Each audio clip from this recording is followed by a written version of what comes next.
Doctor خالد آفتاب، ماہر تعلیم، ماہر معیشت اور افسانہ نگار پروفیسر ڈاکٹر خالد آفتاب سن 1944 میں مشرقی پنجاب کے قصبے مختصر میں پیدا ہوئے۔ ابتدائی تعلیم central model high school lower mall Lahore سے حاصل کی۔ سن 1959 سے سن 1965 تک گورنمنٹ کالج لاہور میں زیر تعلیم رہے اور معاشیات میں ایم اے کی سند حاصل کی۔ سن 1974 میں برطانیہ سے ڈیولپمنٹ اکنامکس میں ایم اے کیا۔ سن 1985 میں گلاسگو یونیورسٹی سے ڈاکٹریٹ کی سند حاصل کی۔ ڈاکٹر خالد آفتاب نے اندرون ملک اور بیرون ملک 30 برس تک اعلیٰ سطح پر معاشیات کی تدریس کی۔ اسی دوران UNDP اور ILO سمیت متعدد عالمی اداروں کے مشیر رہے۔ ڈاکٹر خالد آفتاب کے درجنوں تحقیقی مقالے ملکی اور بین الاقوامی جرائد میں شائع ہوئے ہیں۔ ڈاکٹر خالد آفتاب گورنمنٹ کالج لاہور میں 3 برس تک شعبہ معاشیات کے سربراہ رہے۔ سن 1993 سے سن 2002 تک گورنمنٹ کالج لاہور کے پرنسپل رہے اور پھر اسی ادارے کو یونیورسٹی کا درجہ ملنے کے بعد 9 برس تک گورنمنٹ کالج یونیورسٹی لاہور کے وائس چانسلر رہے۔ ڈاکٹر خالد آفتاب کے افسانوں کے 3 مجموعے جہاں اندر جہاں، بھیدی اور پوٹلی شائع ہو چکے ہیں۔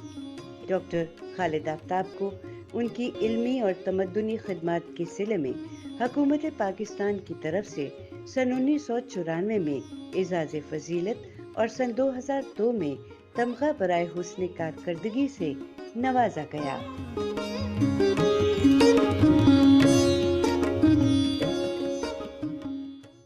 آداب۔ پاکستان ٹیلی ویژن کے پروگرام صدرنگ میں آج ہم ایک بہت ہی خاص شخصیت سے گفتگو کرنے جا رہے ہیں۔ ممتاز ماہر تعلیم، ماہر معیشت، مصنف، محقق اور افسانہ نگار محترم پروفیسر ڈاکٹر خالد آفتاب صاحب کے ساتھ۔ ڈاکٹر صاحب آداب۔ ڈاکٹر صاحب، آپ 1944 میں مشرقی پنجاب میں پیدا ہوئے، لیکن شعور کی آنکھ آپ نے لاہور میں کھولی۔ سچ ہے۔ میں جاننا چاہتا ہوں کہ وہ بچہ جو اپنا بستہ اٹھائے مزنگ روڈ سے، انارکلی سے گزرتا ہوا، ناصر باغ کے پاس سے گزرتا ہوا، old campus, government college Lahore, central model school جاتا تھا، کیا مشاہدات، کیا تاثرات، کیا تحیر کی کیا کیفیات تھی؟ بنیادی چیز جو قابل ذکر ہے وہ تو تھا جی وہ ماحول اور وہ رنگ جو لاہور کا تھا اس زمانے میں۔ رائٹ۔ اگرچہ میری عمر تو کم تھی، لیکن ہر کم عمری میں بھی بچے مشاہدہ تو کرتے ہیں اور تیز اور بہت چیزیں اپنی پسند کی تو چنتے ہیں۔ جی۔ میں بھی اپنی پسند کی چیزیں دیکھتا تھا اور چنتا تھا اور دیکھتا رہتا تھا۔ جی۔ مثلاً یہ کہ پنجاب پبلک لائبریری کے قریب سے جب گزر ہوتا تھا تو میں دیکھتا تھا کہ وہاں چند لوگ کھڑے ہو کے اخبار بینی کر رہے ہیں، اور وہی لوگ ہوتے تھے تقریباً ہر روز جن کے چہرے وہاں نظر آتے تھے۔ تو میں بھی ان کو دیکھتا تھا اور حیران ہوتا تھا کہ یہ گھر میں بیٹھ کے کیوں نہیں اخبار پڑھتے۔ ہمارے گھر میں اخبار آتا تھا اور گھر میں پڑھا جاتا تھا۔ وہ بعد میں شعور ملا کہ لائبریری میں اخبار پڑھنا کچھ اور معنی ہے، وہاں تو اور بھی بہت سے ریفرنسز بڑی چیزیں ہوتی ہیں اور دوسرے لوگوں کی آراء بھی شامل ہو جاتی ہے۔ بہرصورت تو پھر ہم چلے جاتے تھے نیشنل کالج آف آرٹس میں، تب وہ میو اسکول کہلاتا تھا۔ جی۔ تو اس میں سے گزرتے ہوئے پھر سامنے توپ، کیمز گن، کبوتر بھی ہوتے تھے تب بھی؟ کبوتر اتنے نہیں تھے، گن جو تھی وہ صاف ستھری ہوتی، اب شاید اتنی صاف نہیں ہے۔ صحیح۔ تو وہ بھی باعث کشش تھی میرے لیے۔ لیکن گول باغ میں جو کچھ میں دیکھتا تھا وہ بڑی باتیں مجھے آج تک یاد ہیں۔ مثلاً مختلف لوگ اپنی اپنی پسند اور شوق کے مطابق کو کثرت کر رہا ہے، کوئی گپ شپ لگا رہا ہے، کوئی سیر کر رہا ہے، سرسبز جگہ تھی. اور کچھ ساتھی وہاں آتے تھے، اپنے ساتھ تیتر لاتے تھے اور لا کے ان کے جو تھے ڈبے وہ رکھ دیتے تھے. ایک تیتر کو کھلا چھوڑ دیتے تھے اور ایک کو ڈبے میں بند رکھتے تھے، وہی تیلوں کا بنا ہوا چھوٹا سا ڈبا.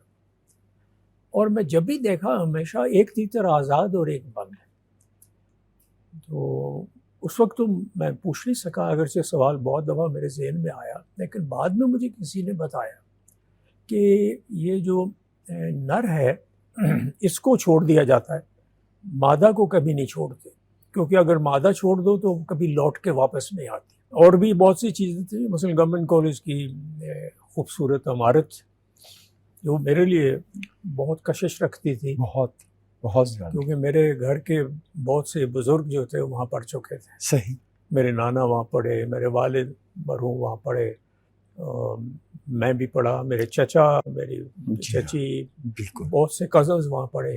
وہ گورنمنٹ کالج، گول باغ اور Kim's gun, national college of arts, public library, صاف ستھری سڑکیں، دھلے ہوئے پودے، صبح صبح سڑکیں دھلی ہوئی اور اس کے اوپر چونا گرایا ہوا. یہ باتیں تو بالکل اب نظر نہیں آتی، بالکل نہیں نظر آتی. اور ایک پتا بھی کبھی گندا نہیں دیکھا کسی ایک درخت کا، کسی پودے کا. تو وہ بالکل نقشے میرے ذہن پہ بات ہے. ڈاکٹر صاحب آپ سینٹرل ماڈل ہائی اسکول میں جی میں جونیئر ماڈل میں پہلے داخل ہوا تھا، پھر وہ اور پھر ہائی اسکول میں گئے. ہماری جو تعلیمی روایت ہے اس میں سینٹرل ماڈل اسی طرح سے ہے جیسے برطانیہ میں ایٹن اور ہیرو. پاکستان کے پہلے چیف جسٹس عبدالرشید صاحب سے نسیم حسن شاہ اور خلیل الرحمن رمدے تک، مرزا ادیب سے جو ہے وہ سہیل بڑائچ تک، حامد میر سے خالد عباس ڈار تک، اور آپ کے اپنے مضمون میں ڈاکٹر محبوب الحق سینٹرل ماڈل اسکول کے طالب علم. مجھے ایسے لگتا کہ شاید بحیثیت قوم کے ہم نے اسکول کی تعلیم کی اہمیت کو یا اس کا جو مقام ہے بچے کے، طالب علم کے، وہ اوور آل پرفارمنس میں اس کا جو مقام ہے اس کو تھوڑا ڈی گریڈ کر دیا ہے. لیکن میں چاہوں گا کہ آپ ہمیں سینٹرل ماڈل اسکول کے بارے میں، وہ سینٹرل ماڈل جس کے بارے میں کہا جاتا تھا کہ اگر ہوائی جہاز سے دیکھو تو معلوم ہوتا کہ انگریزی کا لفظ ایچ کیپٹل لکھا ہوا ہے. کچھ فرمائیے اس بات. اتفاق ہے کہ بہت برس بعد میں سینٹرل ماڈل اسکول کی مینیجنگ کمیٹی کا ممبر بھی رہا. رائٹ. لیکن زیادہ عرصہ نہیں، میں نے معذرت کر لی جب میں نے دیکھا کہ ماحول جو ہے بالکل فرق ہے. جی. دراصل جو ماحول میں فرق نظر آتا ہے نا جی کسی ادارے کے حوالے سے، جی، وہ اس لیے آتا ہے کہ ادارہ دراصل بدلتے ہوئے زمانے کی ضروریات کے مطابق اپنے آپ کو ڈھال نہیں سکتا، اور جب ڈھال نہیں سکتا تو اس ادارے کی جو اس کو اصل کام ہے اور جو اس کی اہمیت ہے اس میں کمی آنا شروع ہوتی ہے. اور اس کا عکس جو ہے وہ طالب علموں کی انرولمنٹ پہ اور والدین کی شکایات میں ملتا ہے. یہ صرف اسکولوں تک محدود نہیں ہے، یہ سرکاری کالجز اور سرکاری یونیورسٹیوں میں بھی حالات اسی طرح کے ہیں. میں چونکہ شعبہ تعلیم سے وابستہ رہا ہوں تمام عمر، تو اگر اس پہ کبھی بات کریں تو میں آپ کو اور بھی بہت کچھ بتا سکتا ہوں. لیکن یہ سچ ہے کہ جو دیکھیے جو کوئی بھی تعلیمی ادارہ ہو، چاہے وہ اسکول ہو، کالج ہو، یونیورسٹی ہو، اس نے معاشرے میں کس طرح کا کام کرنا ہے، اس کی کیا اہمیت ہے. اس کی اہمیت یہ ہے کہ بدلتے ہوئے وقت کے مطابق، بدلتے ہوئے زمانے کے مطابق جو نئے تقاضے ہیں ان تقاضوں کو پورا کریں. صحیح. معیاری تعلیم دیں، کریکلم کو ریویو اور ریوائز کریں، اساتذہ کو ٹرین کریں، ٹھیک ہے جی، اور یاد ایام رفتہ میں نہ جئیں. صحیح، درست فرمایا. دیکھیے نا، اگر ہم بہت پہلے کے زمانے کے ہمارے اسکول کا حوالہ دیتے ہیں جیسے آپ نے دیا، یا کوئی اور صاحب جو ہیں وہ گورنمنٹ کالج کا حوالہ دیں، جی ہاں، جی ہاں، یا کسی اور ادارے کا دیں، تو وہ بات تو ماضی تھی. صحیح. معاملہ آج کا ہے، یس. اس دور کا ہے. جی. تو دنیا جو ہے وہ ہم سے آگے گزر گئی ہے، اور اسی لیے بچے اور والدین جو ہیں ہمارے سرکاری اداروں، بالعموم سرکاری اداروں کے حوالے سے ناخوش رہتے ہیں. اور وہ کیوں اتنا خرچہ اٹھا کے پرائیویٹ اداروں میں جا کے تعلیم حاصل کرتے ہیں؟ یہ اس کا اصل میں یہ اس کا جواب ہے. اب کسی سے کہیے تو وہ اس کا اعتراف نہیں کرے گا.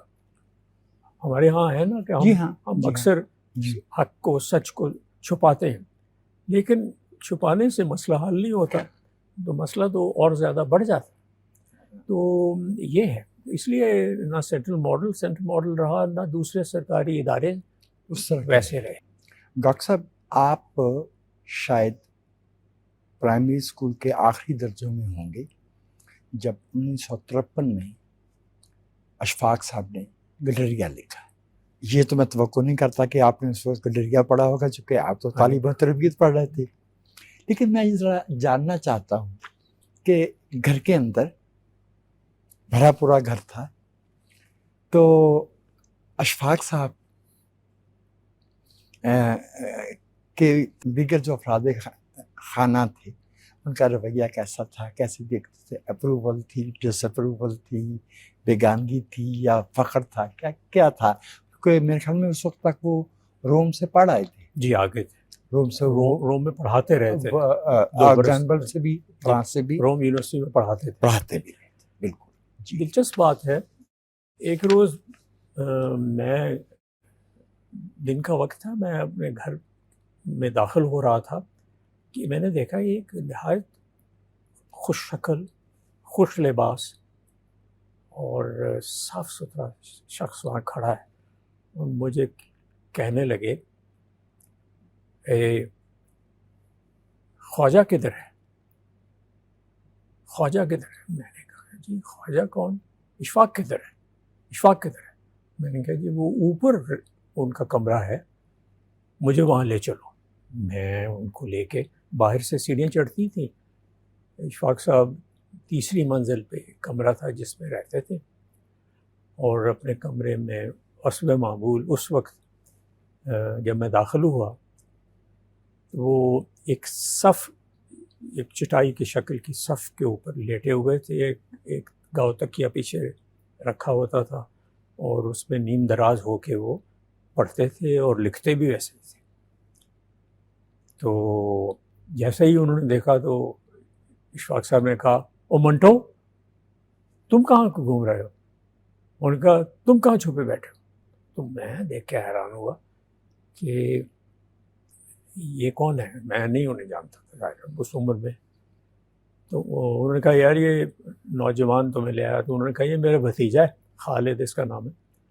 اچھا، وہ فوراً کہتا اچھا کیا پیو گے؟ کافی پلاؤں تمہیں؟ کہ اس نے پہلے پانی پلاؤ اس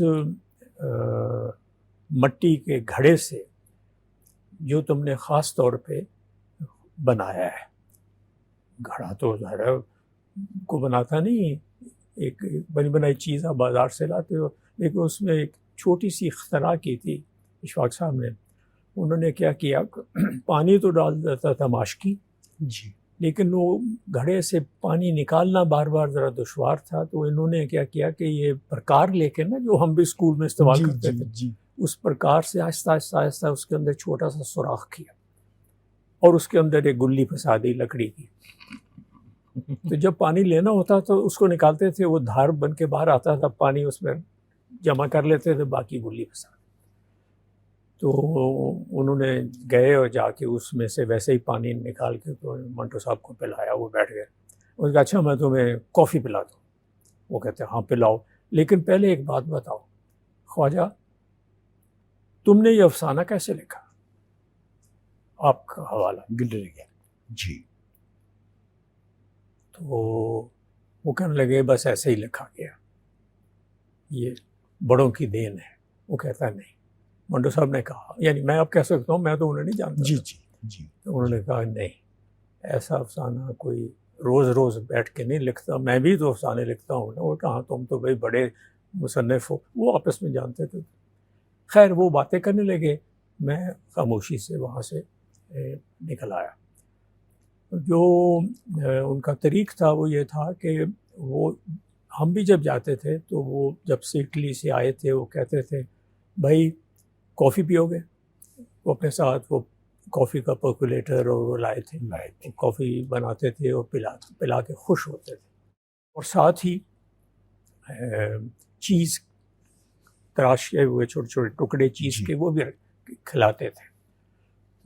اس عمر میں مجھے تو کافی اچھی نہیں لگتی تھی، بھاتی نہیں تھی. بہرحال میں نے پی ضرور ان سے لے گی ایک بار.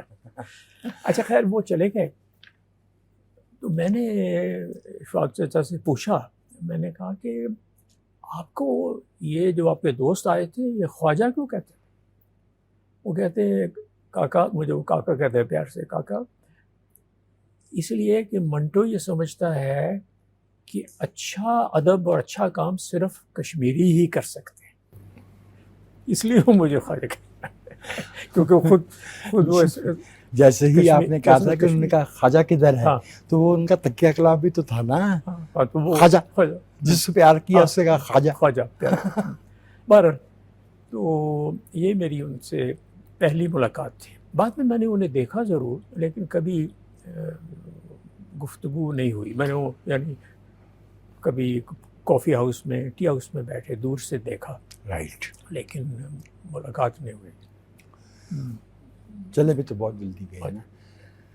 دیکھیے ایک تو یہ گڑھے میں سوراخ کر کے یہ اس کو جدید بنانا، جدید بنانا، مصوری بھی کی تھی. جی افسانہ وہ لکھتی ہے جس پہ منٹو سے داد مل گئی. ہاں جی فوراً. جو کرشن چندر اور بیدی کو آپ جانتے ہیں جس طرح سے پیش آتے تھے.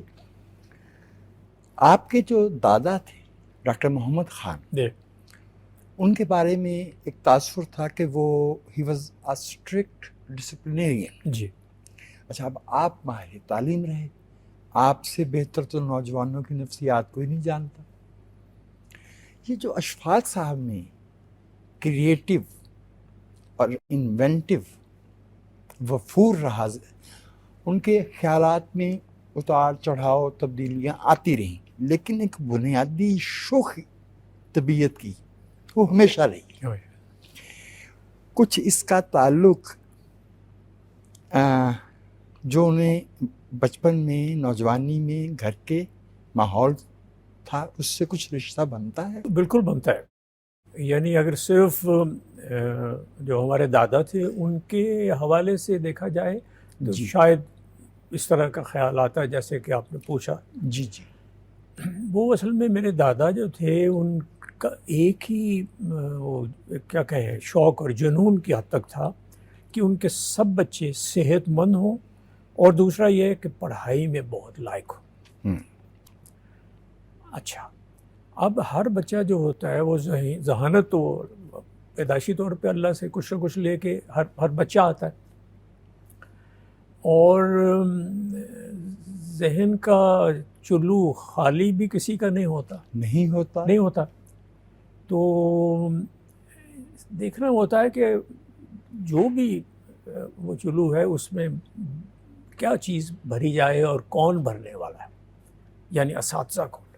وہی حوالہ جو آپ سینٹرل ماڈل کے حوالے سے یا گورنمنٹ کالج کے حوالے سے باتیں کریں. گڈریا آپ نے پڑھا ہوا ہے، تو گڈریے کا اصل میں جو اصل روح اور موضوع ہے وہ تو داؤ جی ہیں، وہ کردار ٹھیک. اور وہ داؤ جی جو تھے وہ ایک نہایت صوفی قسم کے بھلے نیک انسان تھے، اور فارسی اور عربی اور قرآن اور انگریزی اور ہندی اور حساب ایسے چلتی پھرتی آپ سمجھے انسائکلوپیڈیا سمجھ لیں. بلکہ درسگاہ. میں تو نہیں ملا نہیں کبھی یہ. اچھا, ان کا ایک بچہ جن کا نام امیت چند تھا, وہ کلاس فیلو تھا اشفاق صاحب کا جی اسکول میں. اس میں اور ان سے پہلے میرے والد جو بڑے بھائی تھے وہ ان کے طالب علم رہ چکے تھے اسکول میں. جی. اور ان کا بھی ذکر آتا ہے جب وہ کہتے ہیں, جب میرے دادا لے گئے اشفاق صاحب کو وہاں کہ آپ اس کو اپنے گھر میں رکھ لیں. یہ ایک بہت بڑا یہ ایک چیلنج تھا. اور ذرا میرے دادا کی خیال کی سنجیدگی کو ذرا توجہ دیجیے کہ وہ کہہ رہے ہیں کہ ایک دوسرے مسلک کا استاد میرے بچے کو اپنے گھر میں رکھ لے, اور ان کے گھر والوں نے فوری طور پہ آمادہ نہیں ہوئے جی. لیکن انہوں نے فوراً کہا, ماسٹر بھگت رام نے, جن کو داؤ جی کہتے تھے, انہوں نے کہا کہ ہاں یہ اس کا گھر ہے, یہ بالکل چھوڑ دیں, یہ یہاں رہے گا اور امیت چند کے ساتھ کھیلے گا اور پڑھے گا. آپ ذرا غور کیجیے. تو انہوں نے کہا پتہ نہیں, بہرحال یہ پڑھتا نہیں ہے, اس کی توجہ شرارت اور دوسری چیزوں پہ جو بات آپ کر رہے ہیں. تو انہوں نے کہا نہیں یہ بہت لائق ہوگا. دیکھیے استاد کا کہنا, کسی بڑے کا کہنا بچے پہ کتنا اثر انداز ہوتا ہے, اس کا تصور بڑے نہیں فوری طور پہ کر سکتے. بجا فرمایا. اور انہوں نے کہا نہیں یہ آفتاب جیسا ہو جائے گا. میرے والد کا نام لیا. رائٹ. ہاں, وہ میرے والد جو تھے وہ طبعاً شریف اور سنجیدہ اور لائق انسان جی. تھے. جی. جو بھی امتحان دیا اس میں اول آئے وغیرہ وغیرہ. ان کے 2 گولڈ میڈل تو ابھی تک میرے پاس پڑے ہیں. رائٹ. جی. تو انہوں نے کیا کہا کہ نہیں یہ بھی آفتاب جیسا ہو جائے گا. اور اس پہ میرے دادا نے کہا کہ نہیں آفتاب تو یہ نہیں ہو سکتا. اب آپ دیکھیے کہ ایک رویہ ہے ان کا بھگت رام صاحب کا, اور ایک رویہ ہے میرے دادا کا, یعنی اظہار جس کا انہوں نے چند لفظوں میں کیا. انہوں نے کہا نہیں ڈاکٹر صاحب یہ ویسا ہی ہو جائے گا. اب آپ دیکھیے کہ یہ ساری چیزیں اور اس طرح کی اور بہت سی چیزیں ان کے ذہنی نشو و نما پہ اثر انداز ہو رہی تھی. یہی ہوتا ہے جس کو آپ کہتے ہیں موسیقی والے تو اسے گنڈا بند شاگرد یا استاد کہتے ہیں, جو بھی کہہ لیں. اسی طرح ہے, یعنی آپ زانو تلمس طے کرتے ہیں کسی کے سامنے. یہ ایک روایت تھی نا جی ہمارے یہاں. تو میں تو اس کو اس پیرائے میں دیکھتا ہوں اشفاق صاحب کا. اور پھر اگر انہوں نے گڈریا نہیں لکھنا تو اور کیا لکھنا تھا. بجا فرمایا. بلکہ بھگت رام نے اپنی اہلیہ کے حوالے سے اس افسانے میں 1-2 ذرا سچی باتیں, جملے بھی 1-2 کہہ دی کہ بیٹے ان کو مائنڈ نہ کیا کرو یہ ذرا. اس کا مطلب یہ ہے کہ بھگت رام صرف استاد نہیں تھے, وہ گیانی بھی تھے. گیانی تھے, بالکل معلوم تھا. وہ تو اس کہانی میں نمایاں طور پر بالکل نمایاں. اور بھلے اشفاق صاحب کا اپنی رائے اس افسانے کے بارے میں جو بھی رہی ہو, ایک معمولی طالب علم کے طور پہ میرا یہ خیال ہے کہ جب بھی اردو کے پہلے 10 افسانے منتخب کیے جائیں گے گڈریا میں, ہاں جی سبھی لوگ مانتے ہیں یہ اس میں ہوگی. وہ تخلیق کار کا کیا ہے آپ کو تو پتہ ہے, وہ تو جان بوجھ کے فریب کاریاں بھی کرتے ہیں. ڈاکٹر صاحب آپ نے کیا خوبصورت پیرائے میں استاد کا اور استاد کی شفقت کا طالب علم پہ جو اثر ممکنہ ہو سکتا ہے. تو یہاں ہم ایک وقفے کی طرف جاتے ہیں.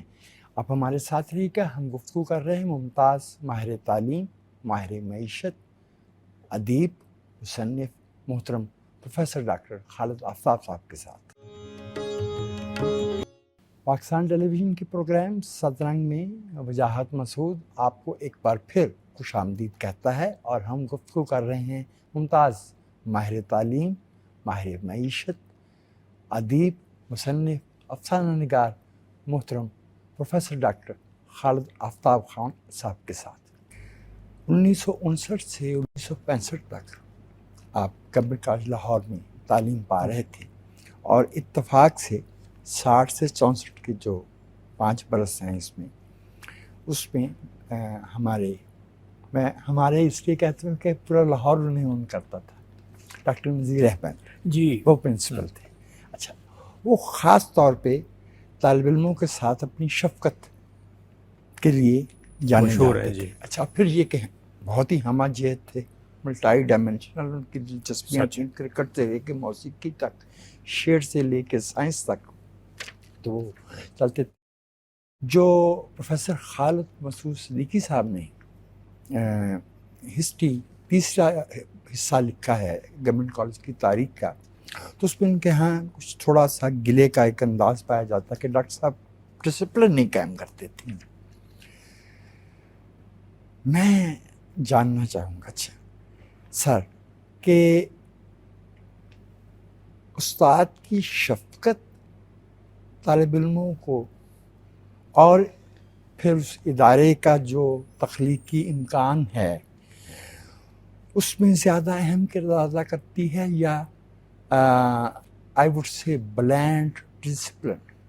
اصل میں آئدر اور تو نہیں ہے, یعنی یہ نہیں ہے کہ یا یہ یا وہ, دونوں ہی چیزیں ضروری ہوتی ہیں. رائٹ. اس کے بغیر تو بات بنتی نہیں. جی اور اس میں ایک توازن رکھنا پڑتا ہے. اب جو حوالہ آپ نے دیا ڈاکٹر نذیر احمد صاحب کا, جب وہ پرنسپل بنے, اور میرا بھی وہ دور تھا, میں نے دیکھا بطور طالب علم کے, بہت قریب سے دیکھا کہ ان کی رہائش بھی کیمپس پہ تھی. جی ہاں. ان کے 2 بیٹے بھی تھے, پڑھتے تھے ہمارے ساتھ. جی.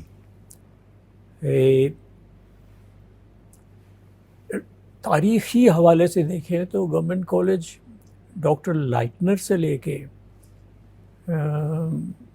یو کرامت صاحب جی ٹھیک ہے جی, بہت ایک ڈسپلنڈ ادارہ تھا. اور وہاں اگرچہ ہر طرح کی کلچرل اور ایکڈیمک ایکٹیویٹیز ہوتی تھیں, لیکن کبھی ہلا گلا, شور, ہنگامہ اور اس طرح کی چیزیں نہیں ہوتی تھیں. اور پرنسپل تو ایک بڑے پیڈسٹل پہ بیٹھتے تھے, آتے جاتے تھے. آف کورس بچے ان سے متاثر ہوتے تھے, مطلب وہ تو ان کی اپنی ذاتی ایک ہوتا ہے, شخصیت ہوتی ہے, یا کسی کی کیا کہیں ایکسیپشنل ایبلٹی, وہ بھی اس پہ اثر انداز ہوتی ہے. ہم بھی ایسے ہی محسوس کرتے تھے مختلف لوگوں کو. اور بخاری صاحب کے مثلاً طالب علم جو تھے, میرے مرحوم والد کیا اور میرے ماموں جو ان سے پڑھتے رہے, وہ کہتے تھے کہ دنیا میں بخاری جیسا تو کوئی پروفیسر ہو ہی نہیں سکتا, کیونکہ انگلش ڈرامہ اور لٹریچر پڑھانا ان کا کمال تھا. اور اس میں وہ بالکل یکتا تھے. حالانکہ اور بھی بڑے نامی گرامی انگلش کے ٹیچرز اگر ڈاکٹر آفتاب سے پوچھا جاتا ہے, ڈاکٹر آفتاب احمد صاحب سے, جی تو وہ فرماتے کہ خواجہ منظور حسین جیسا کون ہے صاحب بھی بالکل وہ بھی تھے, بالکل سراج صاحب بھی تھے, جی بالکل سراج صاحب بھی تھے, سب کا اپنا انداز تھا, سب کا اپنا اپنا تھا. جی اور بھی تھے. تو لیکن ڈاکٹر نذیر صاحب, اللہ ان کی روح کو سکون عطا فرمائے, ان کا مزاج بالکل فرق تھا. ان کا مزاج تھا اس جگہ کا مزاج جہاں وہ پیدا ہوئے تھے اور بڑے ہوئے, اندرون لاہور سے. ہاں جی. اچھا, اب لاہور کا ہر حصہ جو ہے وہ دوسرے سے فرق ہے, جیسے کہ دنیا میں ہوتا ہے. بجا فرمائے. تو ان کا جو تھا بارود خانے کا علاقہ, جس کو بارود خانہ کہتے ہیں, جی بارود خانے کا خاص ایک کلچر تھا, جس میں ایک کشادگی, ملنا جلنا, رکھ رکھاؤ, ہر ایک چھوٹے بڑے کا ادب کرنا وغیرہ وغیرہ, جو کہ عمومی طور پہ لاہور شہر کا بھی تھا, بلکہ پنجاب سارے کا تھا, ہندوستان کا بھی تھا, پری پارٹیشن ڈیز میں بھی. تو انہوں نے وہ زمانہ دیکھا اور وہ چیزیں ان کی شخصیت کا حصہ بن گئی, میرا یہ خیال ہے. اور اب وہ لاشعوری طور پہ وہ, چاہے وہ پرنسپل تھے, چاہے وہ پروفیسر تھے زوالوجی کے, جو کچھ بھی وہ تھے, وہ بھی انسان بھی تو تھے نا, اور وہ بارود خانے کے رہنے اور وہیں کی پرورش حاصل کر کے بڑے ہوئے تھے. تو وہ چیز ان کی ذات میں نظر آتی تھی. اچھا وہ جو تھے پرانے لوگ, یعنی پرانے پروفیسر, پرانے طالب علم, اسٹف اب وہ اور طرح کے, وہ تھوڑا سا اس سے تھوڑا سا گھبراتے تھے. جی ہم بھی تھوڑا بطور طالب علم کے کئی دفعہ حیران ہوتے تھے کہ یہ کیا کر رہے ہیں. بہت سی مثالیں ہیں اس کی, اگر آپ چاہیں میں دے سکتا ہوں. تو لیکن وہ باتیں وہ تھیں جو گورنمنٹ کالج کے کلچر اور ایمبینس سے فرق تھی, روایت سے فرق تھی. انحراف. انحراف تھا. وہ شعوری طور پہ شاید نہیں کرتے تھے. جی جی. پھر ان کے ایک بھائی تھے موتی شاہ, ایگزیکٹلی, وہ آ جاتے تھے. وہ تو باقاعدہ صوفی تھے, گائک تھے. ہاں بالکل, میں نے ان سے بہت کچھ سیکھا ہوا, سنا ہوا ہے. بجا فرمائے. فارسی کا شعر ہمیں سناتے تھے, صحیح. ہر طرح کی شاعری وہ ہمیں سناتے. بہت بلند آہنگ گانے والے, وہ بہت اونچا اور پاٹ دار آواز تھی. صحیح. مالی اور طالب علم ان کے گرد جمع ہو جاتے تھے. ڈاکٹر نذیر احمد نے میری موجودگی میں انہیں ایک دن کہا, موتی شاہ تینوں اینی باری منع کیتا تو ویسے نہ آیا کرو. کہتا کیوں نہ آواں, تو رب ہے, معاف کریں. ان کے ایک ہی گل کی ہے, رب نعوذ باللہ میں کدی یہ گل کہی ہے. ان کا پھر تو مینوں کسی روک رہے ہیں. ان کا میں اتنے دا پرنسپل ہوں. ان کا تو پرنسپل ہوئے گا. ہم بڑے حیران ہوئے کہ یہ پرنسپل صاحب ڈاکٹر نذیر احمد اپنے بھائی کو منع کر رہے ہیں اور وہ آگے سے وہ کر رہے ہیں. اچھا نہیں تو نہ صحیح. اور ان کی محبت بھی جو ہے وہ مثالی تھی. ہاں وہ سب کچھ تھا, اپنی جگہ بھی تھی, وہ سب کچھ تھا. ڈاکٹر صاحب آپ نے گلاسگو یونیورسٹی سے معیشت میں, معاشیات میں ڈاکٹریٹ کی, اور آپ کا تخصص تھا چھوٹے پیداواری یونٹ. جی. 70s mid 70s تک جو ہماری اسمال کاٹیج انڈسٹری, چھوٹے پیداواری یونٹ جس طرح سے پھیل رہے تھے, بڑھ رہے تھے, وہ رفتار صرف کم نہیں ہوئی, اس میں انحطاط آیا ہے. اس سے پھر روزگار کے اور لوگوں کے معیار زندگی کے مسائل پیدا ہوئے ہیں. آپ کے خیال میں کوئی پالیسی ہماری گڑبڑ ہوئی ہے, علاقے کے حالات میں کچھ تبدیلی آئی ہے, یا دنیا ایک نئی فریکوینسی پہ چلی گئی ہے جہاں ہم مقابلہ نہیں کر پا رہے ہیں؟ میری جو ریسرچ تھی جو میرے پی ایچ ڈی کا پروجیکٹ تھا, وہ اسی ایک سوال کے گرد گھومتی تھی. اگر میں مختصر عرض کروں, بسم اللہ. بڑے بڑے نامی گرامی توپ قسم کے اکانومسٹ دنیا کے یہ کتابوں میں لکھ چکے تھے کہ کیپٹلسٹ اکانومی میں جو بڑی انڈسٹریز ہوتی ہیں وہ چھوٹے کارخانوں کو ہڑپ کر جاتی ہیں. یس. ٹھیک ہے جی. اور ان کے لیے اگر کوئی جگہ باقی رہتی ہے وہ ہے کونے خدروں میں, اور اس کے لیے لفظ انہوں نے استعمال کیا انٹرسٹسز. انٹرسٹس کے ہوتی ہے ایسے دراڑ ہو جیسے دیوار میں پڑی, اس میں تو وہ جی سکتے ہیں لیکن وہ بڑے نہیں ہو سکتے, پھیل نہیں سکتے, ترقی نہیں کر سکتے. یہ ایک اسٹیبلشڈ پرنسپل تھا. میرا مشاہدہ یہ تھا کہ ہمیں اس کو منوان نئی بات کو مان لینا چاہیے. ہمیں دیکھنا چاہیے کہ ہمارے پاس کیا واقعی ایویڈنس ہے. ریسرچ کا نام ہی اس چیز کا ہے. صحیح سر. تو اس کے لیے میں نے اپنے سپروائزر کو ڈاکٹر ایرک رحیم کو یہ کہا کہ جی میری یہ سجیشن ہے کہ ہم پاکستان پہ ڈیٹا کلیکٹ کرتے ہیں. انہوں نے کہا ہاں اگر تم کر سکو تو یہ بہت بڑا کام ہوگا. تو میں نے کوئی 6-7 ماہ اس کام پہ صرف کیے اور کویسچنر بیسڈ ڈیٹا کلیکٹ کیا ان چھوٹی چھوٹی فرموں سے جن کا مرکز لاہور, سیالکوٹ, ڈسکا, لائل پور اور اس طرح کے دوسرے شہر. میرے خیال میں گجرانوالہ, گجرات بھی قریب جی اسی وہ ٹرائنگل ہے, اس لیے نام ہی ڈسکا جو ہے ٹرائنگل ہی ہے. جی جی. تو اور ان سے جب نہ صرف یہ کہ کویسچن میں وہ ساری باتیں شامل کی اور وہ کلیکشن ہوئی انفارمیشن کی، میں ان کے ساتھ بیٹھ کے اور وقت گزار کے یہ جاننا چاہتا تھا اور کیا کہ اصل میں ان کا سروائیول کا یا کامیابی کا راز کیا ہے۔ یہ جو تھے ڈسکا والے، یہ low quality low price products بناتے، نام وہی تھا۔ وہ جو ویسٹرن اکانومسٹ تھے وہ اس ڈسٹنکشن کو، اس فرق کو اپنی آبزرویشنز میں شامل نہیں کر سکے، وہ بھانپ نہیں پائے اس کو۔ ہاں بھانپ نہیں پائے، کیونکہ وہ شاید ان کے ہاں کا اسٹرکچر اکانومی کا اور طرح کا تھا، اور ان کی انڈسٹریلائزیشن کی ہسٹری بھی تو لمبی تھی، ہاں وہ بھی تھی جی زیادہ۔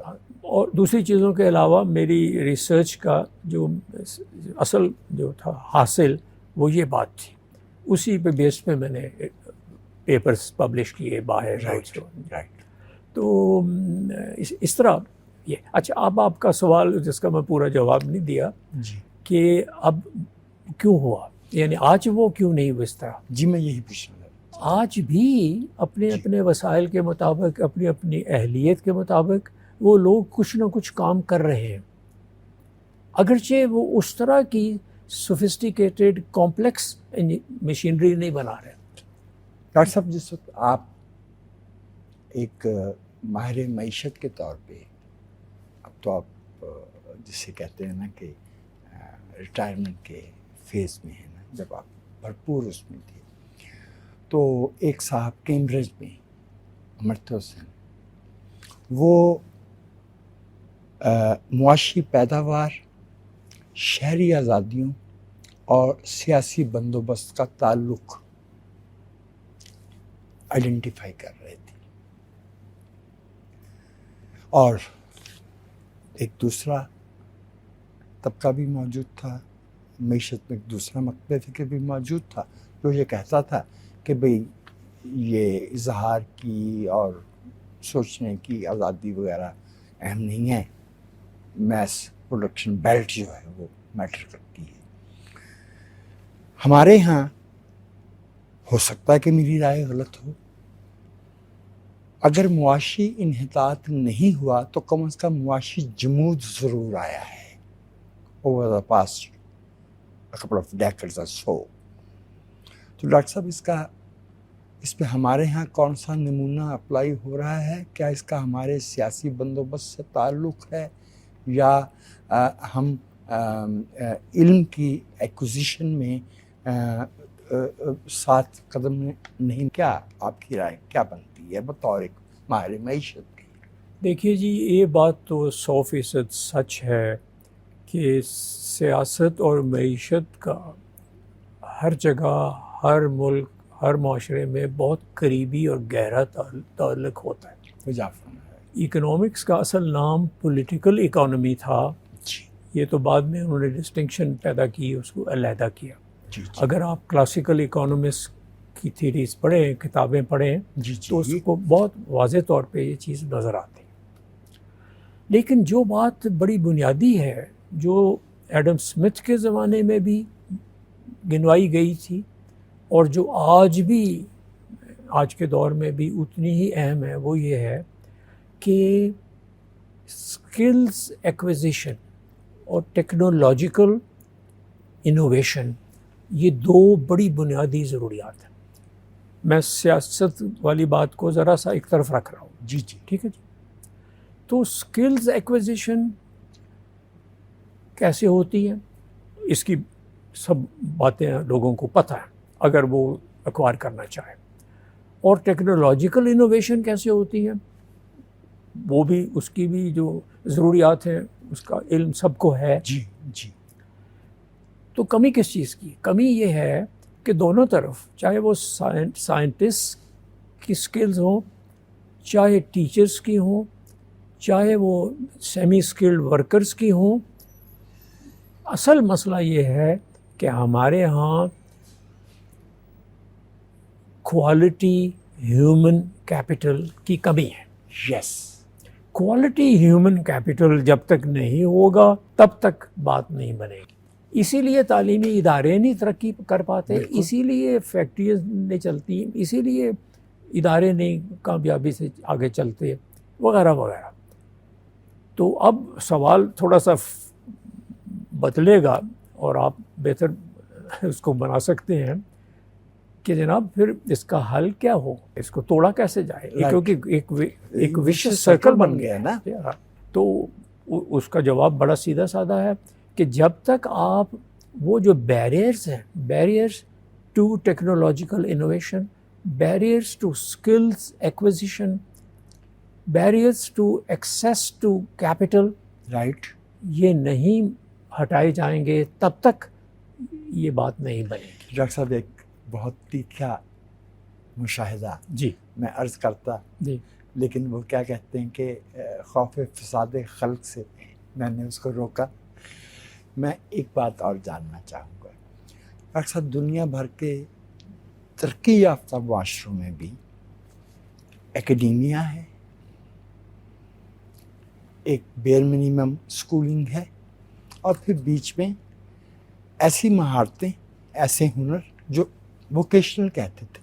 ہمارے ہاں یہ موجود تھے اور ہیں, لیکن آبادی کا پھیلاؤ جس پیمانے پہ ہوا ہے, یہ ادارے جو بلک کو سروس پرووائڈ کر سکیں پاپولیشن کے, وہ نہیں پیدا ہو رہے. ہم نے علم کا مطلب یہ لے لیا کہ یہ بی اے, ایم اے اور ایم فل کی اور پی ایچ ڈی کی ڈگری ہوگی. مسئلہ یہ ہے کہ وہ بلک کو نہ تو مل سکتی ہے, نہ وہ کسی کام آ پائے گی اگر پہیا نہیں گھومے گا کارخانے کا. دیکھیے میری رائے میں دو طرح کے یا دو سیٹس آف بیریئرز ہوتے ہیں. Right sir. ایک ڈیمانڈ سائڈ کے بیریئرز ہوتے ہیں, ایک سپلائی سائڈ کے ہوتے ہیں. ٹھیک ہے. سپلائی سائڈ کا ایشو اور ڈیمانڈ سائڈ کا ایشو دونوں ہی بڑے امپورٹنٹ ہیں کہ ان کے درمیان ہمیشہ انٹریکشن ہوتا ہے. جی ربط ہوتا ہے نا. جب تک وہ نہ ان میں ہوگا لنک اور لنکیجز کی ایبسنس میں وہ کبھی وہاں ترقی یعنی نمایاں ترقی نہیں ہوتی. کہنے کو تو جی رہے ہوتے ہیں لوگ, جس کو وہ ہم عام طور پہ کہتے ہیں جی ہم بھی ترقی کر رہے ہیں, لیکن وہ ترقی نہیں ہے. ترقی تو وہ ممالک کر رہے ہیں یا وہ معاشرے کر رہے ہیں جن کی مثالیں دنیا دیتی ہے. ٹھیک, تو ہمیں دیکھنا ہوگا اور بڑی آسانی سے ہم ان کو یعنی کوئی ایسی کوئی انوکھی بات نہیں, میں کوئی راکٹ سائنس نہیں بتا رہا. جی جی. ڈیمانڈ سائڈ میں کیا کنسٹرینٹس ہیں, سپلائی سائڈ پہ کیا کنسٹرینٹس ہیں, اور ان کنسٹرینٹس کو یعنی وہ جو بیریئرز ہیں یا وہ جو رکاوٹیں ہیں ان کو دور کون کرے گا. اس میں اسٹیٹ کا بڑا امپورٹنٹ رول ہے. جی, انہوں نے اس کو ہٹانا ہوتا ہے, اس کی سہولتیں فراہم کرنی ہوتی. اسٹیٹ کا کام یہ نہیں ہے کہ وہ ہاتھ کھینچ لے. ڈیمانڈ سائڈ کا جو بڑا ایشو ہے وہ یہ ہے کہ آبادی کی جو ہے رفتار یعنی بڑھنے کی رفتار وہ تو انتہا ہے, تو یہ تو سسٹین کو کر ہی نہیں سکتا. یہ تو ہم نے اپنے خلاف قومی جرم کیا ہے آبادی والا, اس تعداد میں بڑھا کے. ڈاکٹر صاحب, آپ کی ذات کے, آپ کے کام کے, آپ کے علم کے پہلو اتنے زیادہ ہیں کہ ایک نشست میں تو ان کا احاطہ نہیں کیا جا سکتا. ابھی تو ہم نے آپ کے ادبی کام کو, آپ کی انتظامی کام کو اور بہت سی جو آپ کی معاملات ہیں بھی دیکھنا ہے, تو ہمیں درخواست کرنا ہوگی آپ سے ایک اور نشست کی. اس وقت ہمیں بہت گہرے تشکر کے احساس کے ساتھ شکریہ. تو ناظرین, یہ پہلی نشست تھی ہماری ممتاز ماہر تعلیم, ماہر معیشت, ادیب, مصنف, محقق محترم پروفیسر ڈاکٹر خالد آفتاب صاحب کے ساتھ. آپ آئندہ نشست میں ان کے ساتھ ہماری مزید گفتگو اور مزید ان سے ہم روشنی حاصل کریں گے. اس وقت وجاہت مسعود کو پاکستان ٹیلی ویژن کے پروگرام صدرنگ سے اجازت دیجیے. آداب.